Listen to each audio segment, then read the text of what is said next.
back to Ben Fixes Everything, the show where I show you how you can fix stuff too.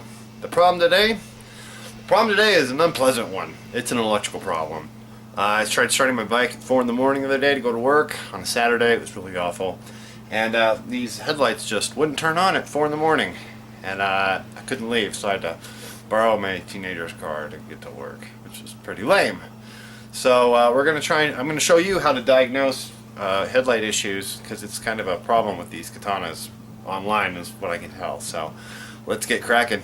Alright, so as far as diagnosis goes, what you're going to do is you're going to just turn on. Okay, there's no indicator there. You got your oil and your neutral in. If you flip this, it's your high beams, but nothing's happening, so there's like a completely dead circuit. If the ignition's on, lo and behold, these should be on, but only the eyeball light's going. So there's something wrong here. I've looked inside. It's not the filaments inside the light bulbs, so it's not the bulbs. And besides, you'd be getting some kind of a circuit reading up here on your dashboard if it was the bulbs. So we're going to pull the battery out, make sure the battery's okay, then we're going to check the fuses, because that's the next step. Battery doesn't look too bad. Bike starts up without a problem, so it's got a really strong connection to the battery, so I don't think the main harness is the problem. You're going to want to open your fuse box. Like that. And you're going to see here, your headlights are this 15 amp fuse, and your high beams are the 15 amp fuse, so we're going to check those.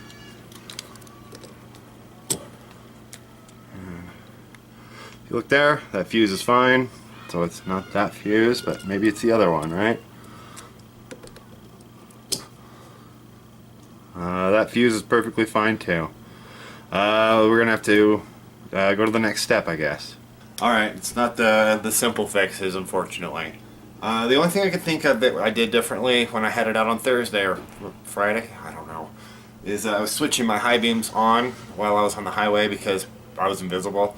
So I was obviously hitting the switch and it was working for a time. So I'm gonna assume we're gonna pull this apart first and see if there's a loose connection in here, and this is not gonna be fun.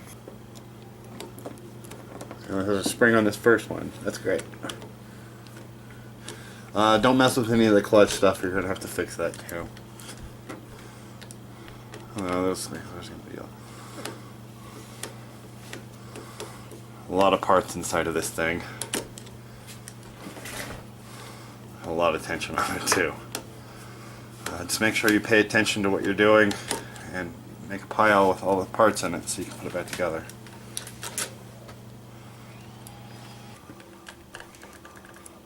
But how does this come apart?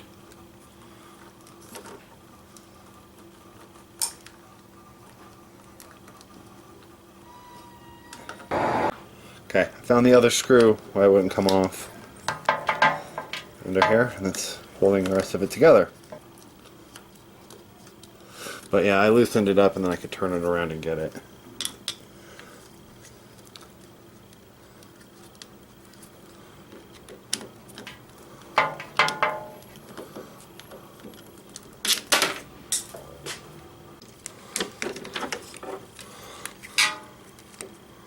All right.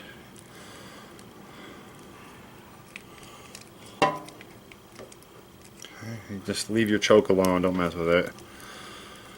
Let's see here, your switch is right here.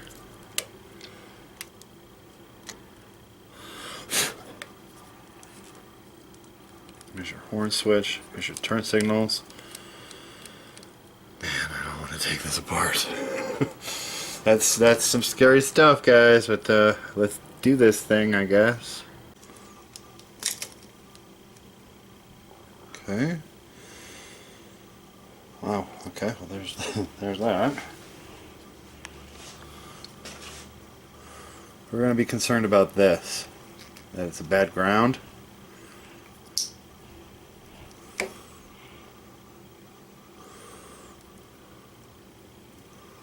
I don't even know what the pass button even does, so I'm not going to worry about it, but let's get the keys and see what happens.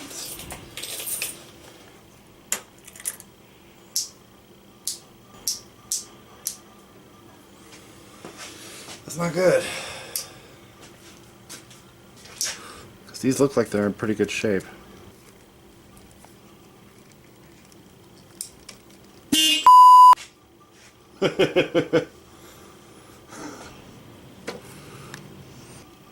this is stuck on.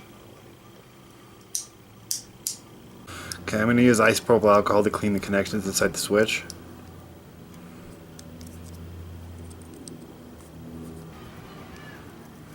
They said to try a pencil eraser too. I'm going to go try that real quick. That's looking better. I'm going to try this just to get the connections nice. Okay. Now if they're just held straight onto it, it should work one way or the other.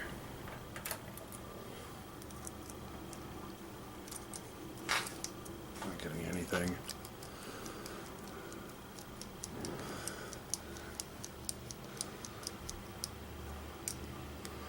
That sucks. The switch is not my problem, so we're gonna take the whole thing apart. And here we go, you guys. Check it out. Headlights are all working and functioning. I pulled this switch apart 3 times, checked the continuity on it all, cleaned all the connections. Not the problem. I pulled this apart, this control part, and the throttle part of this was not pleasant, and I got irritated, and I kind of gave up on it and put it back together because that throttle cable, I don't know what to tell you. A lot of other people online are saying that this block connection here and this block connection sometimes have issues, and it could be there. I jiggled them. I didn't see anything weird with it. All the connectors were pretty good. This is just hanging out in the middle of nowhere in space. I don't know what that's for or what that does. But yeah, if you look, I had to take the entire bearing apart just to get to it all. I ended up replacing both of my headlight bulbs themselves because one had burned out. Like I said, I have no clear definitive answer for you guys. I'm just saying these are the things that you should check. I had continuity problems going from the battery to the fuse box. I mean, there's a lot of issues with these. Sorry I don't have a definitive answer as to what really caused this, but I guess if I can give you any kind of advice to take away from this is just take everything apart, put it back together, take it apart, put it back together, kick it, and eventually something will finally give.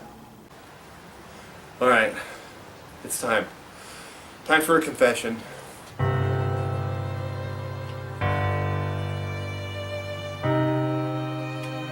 May not have been most honest with you.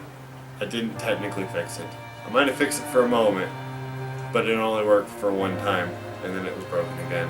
Let me explain to you. Well, it turns out I got it fixed, but it was just temporarily. The real problem, and I think a lot of the problems with most of these katanas, it's in here, in this the cutoff switch. Because the cutoff switch is a circuit breaker in between the battery and the headlight.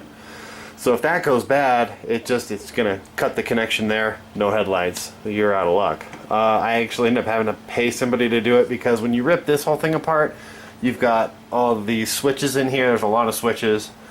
You've got your throttle cables. There's 2 of them, and they run through here. And you have to take the tank off. It's attached to your carburetors. It's a real disaster. So I would say 9 times out of 10 your problem's going to be this thing. I'm sorry I can't document that. I paid somebody to do it because I'm just not going to do it. So if you tried everything else and you don't have it, I guarantee it's going to be in here. So best of luck to all of you. Sorry I didn't really fix it. But until next time, you guys, shiny side, or in this case, butt ugly side up.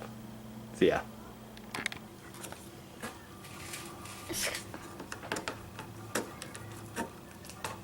I think this kind of got moved.